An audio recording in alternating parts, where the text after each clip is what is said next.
Good morning, dear kids. Welcome to your English OPE class. Today's topic is I want to eat. Unit 3 I want to eat. Unit 3 Lesson 1 Listen and speak. Come to exercise B. Listen to your teacher. Draw lines to make correct sentences. Let's see what Ali, Sarah and Fiza wants. Number 1 Ali. Let's see what Ali wants. Ali wants to swim in the river. This is already matched, so come to next. Sarah wants to.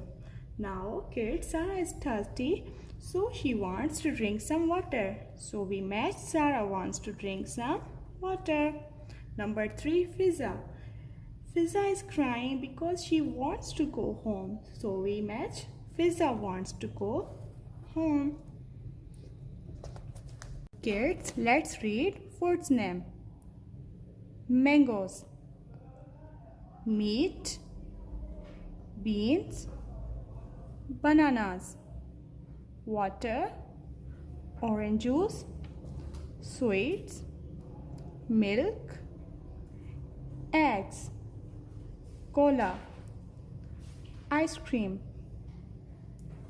Now kids, it's your turn to memorize and write these food's name on your English homework copy. Best of luck!